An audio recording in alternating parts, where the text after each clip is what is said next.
Well, we are right here in the NFL offseason, and you might be wondering why exactly I am dressed like that. I got my hard hat on, I got my big orange vest so everybody can see me from outer space. It's because we are talking fixers. We are looking at what's going to happen with every single NFL team as they head toward the offseason. The draft is coming, free agency is coming.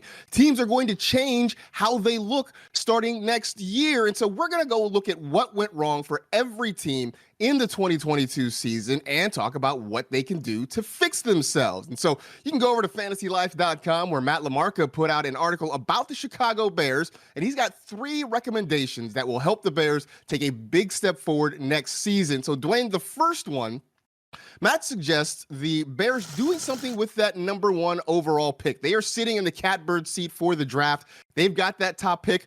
They also have Justin Fields, who some believe can be a franchise quarterback. Others aren't quite sold on it. So for Matt, he suggests maybe trading that number 1 overall pick or maybe trading Justin Fields and trying to collect a whole bunch of draft picks in order to go build this squad. Is this a good idea? Do they hang on to Justin Fields? Do they hang on to the number 1 pick? How do you feel the Bears should proceed here? Yeah, I think it's actually a tougher question than what some people may think. I tend to lean towards keeping Justin Fields. I do think they need to trade the pick because the Bears have multiple needs. They have a lot of things that they need to do. We know Fields needs more weapons. They've got a lot of work to do on the defense. So as many picks as you can accumulate, I do think that's the right move for the team. I think where the debate comes in is, if you don't trade the pick and you want to move Fields instead, is that the right move? Justin Fields has really been a better fantasy producer, if you will, than a real life quarterback. He's the 3rd worst PFF graded passer this season. Now we could put some of that on the fact that he didn't really have any receivers, Marcus. And the one receiver he had, Darnell Mooney, he was injured in the middle of the season, so he didn't get full participation from Mooney. Chase Claypool they acquired him in the middle of the season, didn't really quite work out. He also battled injuries, so it's tough. It's tough to really evaluate Fields, in my opinion, but there are definitely flaws in his game. From a completion percentage standpoint, a lot of things aren't necessarily lining up the way you would want for a second-year quarterback, but he's so elite on the ground, and we have seen how these quarterbacks that have this mobility, they can add a lot of positive things to an offense. You don't have to be a perfect passer. And that brings me to Bryce Young, who's really right now seen as the consensus number 1 from Alabama. And when I look at him, he has holes in his games as well. He is a prolific passer, but he's not a guy that adds much on the ground. He's not even 200 pounds. He's 6 foot, and you worry. You get flashes of Tua. You get flashes of, is this a system quarterback? Bryce Young has been surrounded by elite wide receiver talent his entire career. He had a massive year the season before this last one. And then you can kind of say the same things about CJ Stroud. That's really the next guy people are looking at in the draft. Those two are both consensus and mock drafts right now going inside the top 4. So that would be where you would turn. Stroud's a little bit of a bigger prospect. Also doesn't really use his legs. Had a prolific season at Ohio State this last year, and the year before. But again, also surrounded with really elite wide receiver talent. And I think those were the hardest quarterbacks, honestly, Marcus, to evaluate. They were top chip prospects coming out of high school, so there's something there. But when your receivers open every play, and everything and there's so many design and scheme things and mismatches across, week to week against any defense you're playing, it's nothing against Bryce Young or CJ Stroud. It just creates questions. And we've seen that happen with guys like Tua in the past and other guys that have just been surrounded with this elite talent in college. So I think it's a question mark. I personally would stick with Fields based on the fact that we know he can be elite in the ground game. We know we've got to get him better weapons. I would like to see another year. I would definitely like to see another year of Justin Fields. I think we are sort of just scratching the surface. And I think you're right in the sense that they haven't really put a full team around him. And that was something that a lot of people were wondering last offseason. Would the Bears go out and get him some wide receiver help? So I think in that space, I think you hold on to Justin Fields just because we've seen teams in that continual search for the guy they think can be the franchise quarterback. And yes, we're not sold on whether or not Fields is that guy, but he at least shows glimpses of that, whether, as opposed to going back into the draft and maybe sort of picking what's in a mystery box and not knowing if there's something there. At the same time, this Bears roster does need more construction than the Dan Ryan Expressway, so I think it makes sense to go out and trade that pick, try and get a whole lot more assets back that you can sort of build this roster for you if you can. I also think the danger of trading Fields is, depending on how far you trade back, do you still have a shot at one of those quarterbacks? You talked about CJ Stroud and Bryce Young. I feel like there's a decent drop off after the first couple of quarterbacks where it does become a little bit more of a crapshoot there. If you're the Bears, do you want to give up a guy that you think you can build with for somebody that you're not sure what their outlook is going to be? I don't think they're ready to try again for 2024 just yet. I think they would like to keep progressing. So I think we've seen a lot of teams do this when they sit in that top spot where they try and acquire as many picks as they can to see if they can roster build, get a lot of guys in on those rookie contracts, not have to spend a lot, and see if they can put together a really nice roster. To that end, not spending a whole lot of money, this is a team that has a ton of cap space, Dwayne, $108 million right now in cap space. They have a lot of issues on the defensive side of the football as well. I mean, part of the struggles for this team was that they really couldn't stop anybody on a consistent basis. Matt's recommendation number 2 is to go out and load up on the defensive side of the ball, whether that is in free agency, whether that is in the draft, and maybe acquiring picks can help in some of those things there. But I feel like that's an undeniable fact, Dwayne. They've got to build this defense. How they do it, I think, remains to be seen. But I don't know that this is something that can be debated at this point. Yeah, I mean, they rank dead last, as Matt points out in the article, in points per game allowed, the worst rating as far as PFF goes. So there are definitely a lot of problems here.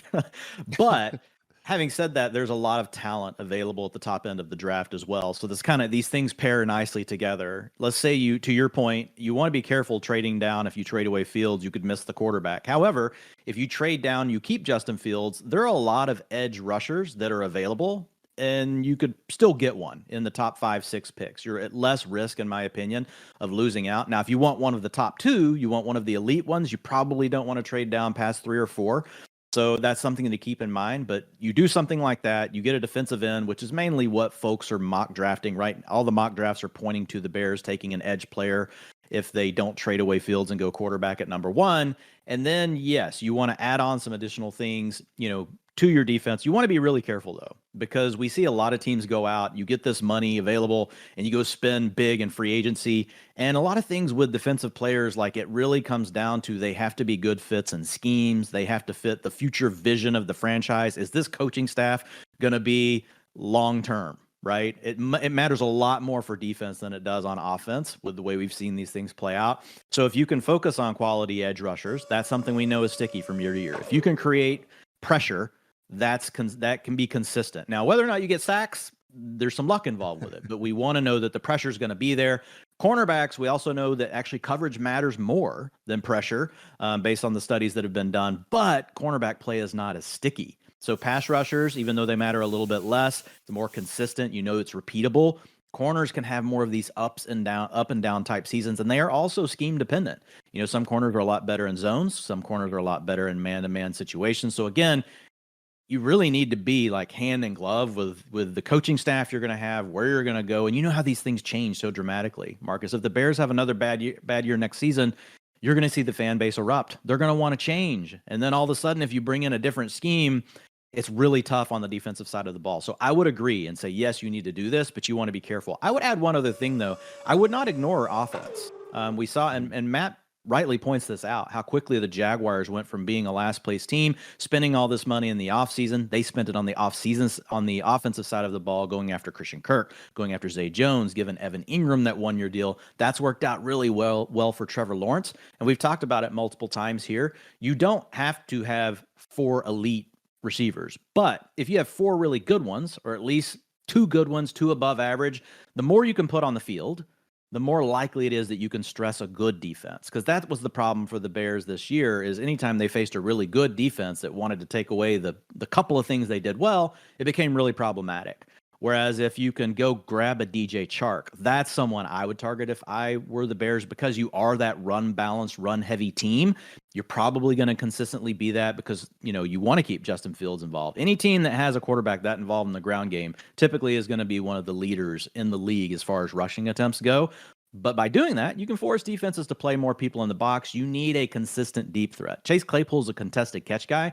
DJ Chark has shown in the offense and the Lions, and they do this. They bring the defense down into the box, then they go over the top with Chark. Chark has struggled with injuries, but he's shown that he can get deep and he can come through with the big play. So having that sort of element in your offense, that's the kind of player I would go target. There are also a lot of receivers that are available that are really more possession types. I really wouldn't bother with those in this offense. I think you can address something in the draft there, but adding that element of speed with a guy like Chark, Mecole Hardman's available, but he's going to be more of a run after the catch kind of guy. Paris Campbell's another name. You don't want to overspend on them, but adding some speed to go along with what they have at receiver, I think could be helpful. I think when you talk about some of the possession type receivers that are going to be out there this offseason, I don't think you overspend on those. But I think if you really do want a guy like DJ Chark that can potentially be a game changer in your offense, you might have to overspend for that. And I think about what the Jaguars did last year by bringing in Christian Kirk, and a lot of social media sort of pointed and laughed and said, why are you giving Christian Kirk this kind of money? And then when we got to the season, we saw why he got that kind of money. He really did make a difference in what that offense was throughout the course of the season. So that might be something that the Bears have to do.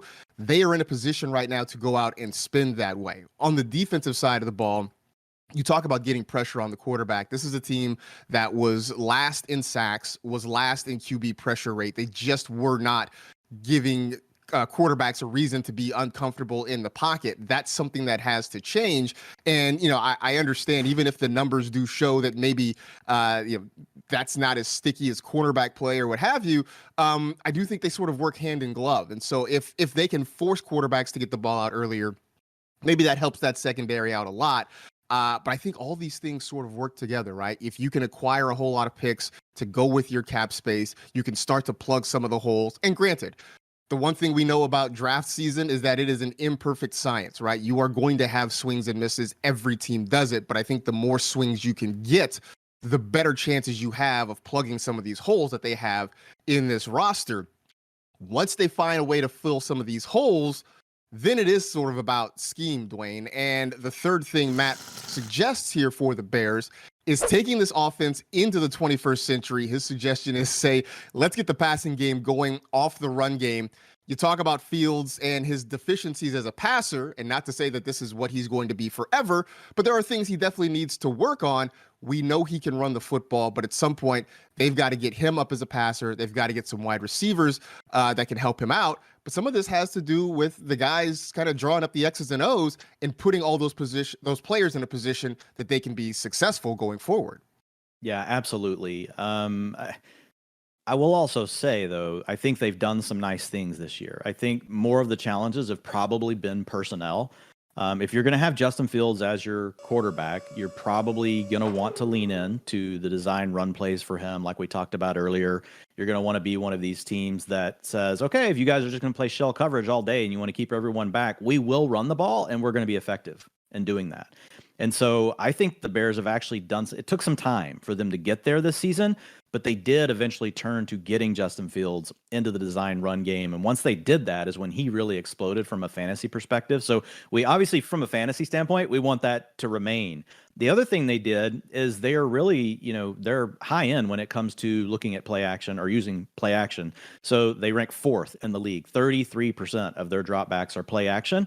We know a target over the last 3 years in the NFL in PPR scoring, a play action target is worth approximately 20% more than a non-play action target. So that's good for fantasy. They're already doing that. Also, if you just look at how they rank as far as what they're doing in neutral clock situations, the amount of game clock remaining, they are up tempo. They rank 10th, 10.2 seconds average remaining whenever they're calling a play. So I think there are some things they're doing that underlying when you look at it in year one, you're like, they have some promise. The problem was they didn't have the efficiency. They weren't able to create the plays because they don't have the personnel to do it. And that kind of goes back to things like Chark, thinking about a wide receiver in the draft as well, hopefully getting Chase Claypool coached up going into this next season.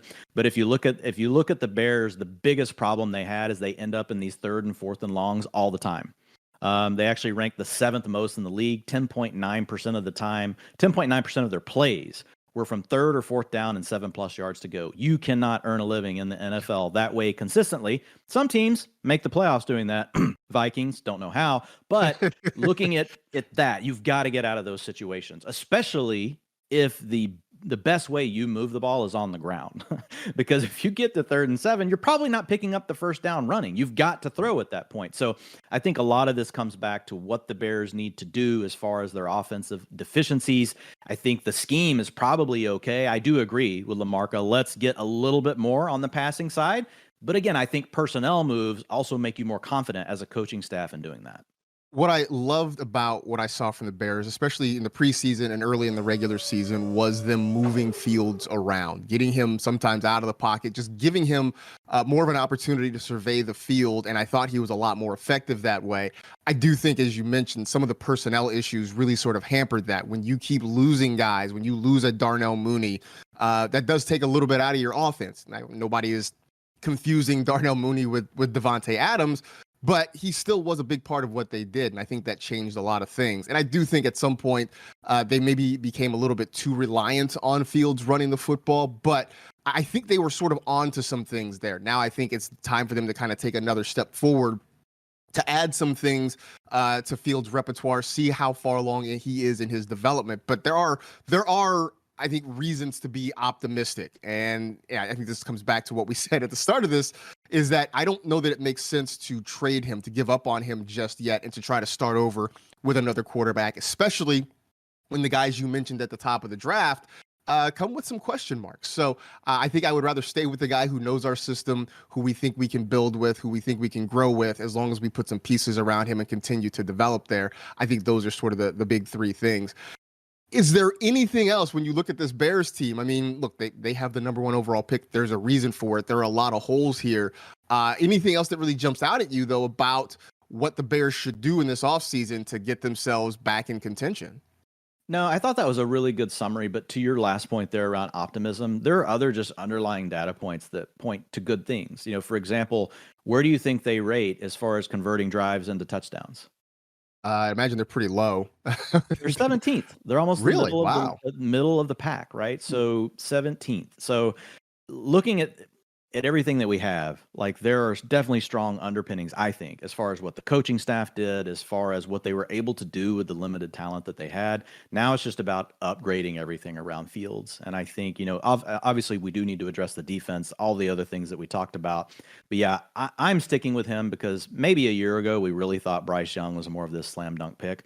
I just think there are enough questions around him, and looking at the profile that Justin Fields has, like, it's more along the lines of what a Josh Allen turned into, right, than what Bryce Young is going to be. And I like having a quarterback this day and age with all the max coverage you're going to see, that you can say, we're going to go run heavy on you.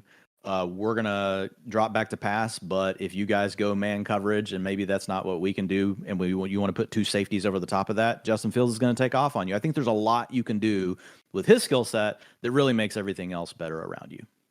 And I also think it's fair to keep in mind that this was the first year of a new regime, right? You got a new general manager in Ryan Poles, a new head coach in Matt Eberflus, a new offensive coordinator in Luke Getsy. And even though the Bears took a step back in terms of wins and losses, I think it's fair to say, look, let's let this group implement their vision, see what they can do before we talk about, you know, I know folks in Chicago, you know, aren't going to necessarily listen to this or heed this, but hey, maybe let's give them a moment before we start to panic and talk about making wholesale changes. I'm not the one who lives there, in the loop, and I'm not, wearing Bears gear on a regular basis. So I can't completely tell those folks how to feel, but I'm going to try. Don't panic just yet. I think there's reason to be optimistic about this team, and we will see a lot of what happens in the months to come as we get ready for the 2023 season. So good luck to the Bears. Good luck to Bears fans. Of course, you can always keep getting more information over at fantasylife.com. We got plenty of fun stuff there to check out as well. So enjoy the off season, and we'll catch up with you again soon.